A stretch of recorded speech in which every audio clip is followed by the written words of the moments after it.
Alright, atong i-check karon mga kabombo ang ato ang Pinoy Aksyon, no? Pinagisab ni Sir Ben Cyrus Ilyuri na karon sa linya live via Zoom. Sir Bensay, mayong udto ni mo dia. Sir, mayong udto. Mayong udto, Bumbo Lawrence, mayong udto sa Digpaminaw sa Bumbo Radio. Yeah.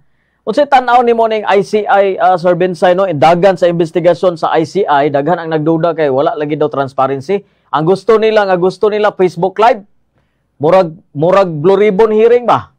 Unang-una, maayo man kanang panawagan sa transparency. Pero kinsa man ang gaingon nga walay transparency. Kana siya siguro ang questions. Kay sayon kita nga namay mga detractors. Nay mga detractors kaning akong i-premise ang akong tubag, Bumbo Lawrence, kining survey nga dissatisfied ang majority sa Pilipino sa progress sa investigation. Na una, naguba magud pag-ayo atong mga institusyon na distort ang pagsabot sa katawhan sa rule of law o sa due process. So gusto nato shortcut even to the point that we don't value anymore life. Ang atong konstitusyon nag-ingon that in the hierarchy of rights, pinakabugat ang kinabuhi, life, freedom, and liberty. Ang kinabuhi, kagawasan, ug pagpanginabuhi, ana ang hierarchy. Widespread ang pagtuo, ang suporta sa summary executions. Although explicitly kay wala may mag-ingon nga valid pero nagpakahilom ang katawhan which is tantamount to acceptance. Now karon siguro angay masabtan sa katawhan unsa ang rule of law ug unsa ang due process. Unsa usab ang transparency nga kanang atong gipanawagan kalabot din na sa accountability. Dili pwede nga i-shortcut. Kinahanglan lig-on ang pagkuha sa mga ebidensya. So ang nature sa ICI is investigative. O sa ato para sa pulis ni kanang case build up. Kay karaghanan baya sa mga kaso nga ginidali o file madismiss ra gihapon sa korte. Kay nundong kita dinhi sa una nga dunay prominent nga kaso nga dugay gi-file ang kaso kay nag-case build up na taliwala sa mga influensyado nga mga involved. Napailan gid ang kaso og tan-aw nato pagkabarog sa korte. Now, ilani manggod, ang context karon is naay mga detractors. Tinuod ang panawagan sa katawan against corruption. Ako katuo, kauban sa minilyon ka Pilipinong adunay corruption. Apan siguro mag-reflect kita nga atong tun-an og appreciate nato ang proseso, ang katungod sa katawhan, katungod presumption of innocence, and the process nga dili dali-dalion, walay shortcut sa pagkuha og hustisya.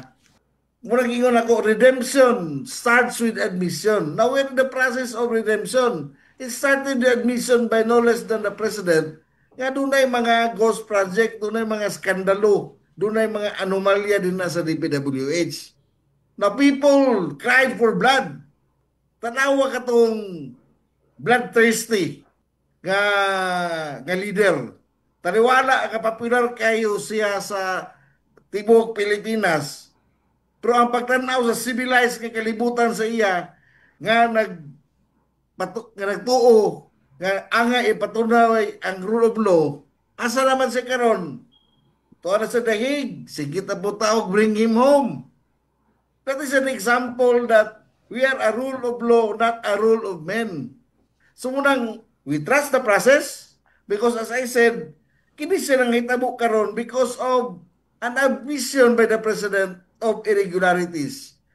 Now, dunay kakulangan sa atong pillars of our justice system, munang gi-reinforce ni ining Investigative Commission on Infrastructure. But eventually, what they will be doing is not conclusive, it will have to stand the scrutiny of the court, which in criminal cases is beyond reasonable doubt.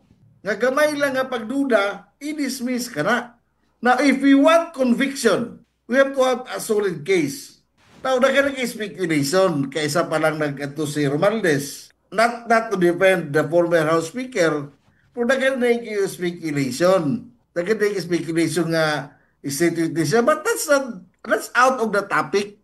He has to be asked, sakto itong ingon ni Professor Samiaraw, ano bang tinanong sa kanya? He has to be asked the right questions. O masukutan nato nga, unsa gid iyang role? Unsa ilang role ni Saldico? Si Saldico ba was acting on himself or adunay sugo gikan kaniya? Kay ato ba yang tan-awon, mismo si Vice President Sara Duterte nag-ingon nga dapat imbestigahan si Saldico sa laptop scam sa DepEd. Now, kanus makana siya ng scam panahon sa iyang amahan. There could be a lot of possibilities. Murang, we have to be very careful, we have to be circumspect before we condemn. Usay manggod propaganda lang, we're ready to condemn, but at the end, wala tayo pasensya nga muhulat sa unsa ang proseso sa hustisya. Munang, nga balintong-balintong ang atong nasod, kay ang atong kasuko, babaw.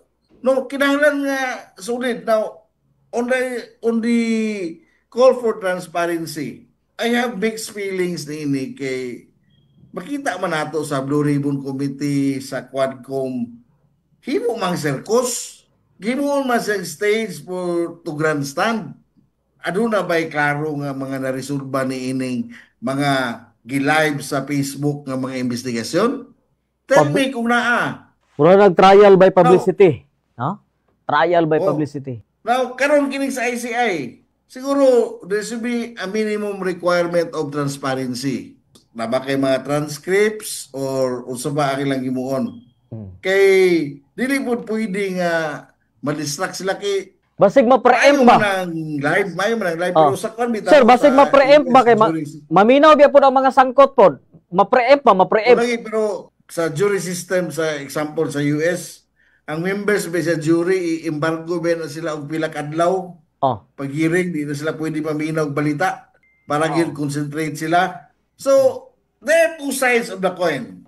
I would admit that there is merit to call for transparency. Yeah. Pero una lagi is kana bang ang kini magong dissatisfaction akong gi-premise ani ba? Ang dissatisfaction manggod sa katawhan karon sa kini pag-address sa corruption na manggoy detractors. Na manggoy gakargahan manggod nga ayaw ninyo sa ligi. Kaya doon na po sila yung mga interest. Now we go back to the issue nga, let this journey now, let this process be now a process of healing, a process nga magsugod unta ang katawhan ug salig sa proseso ug ang pagpalig-on nato sa atong mga democratic institutions. Yeah.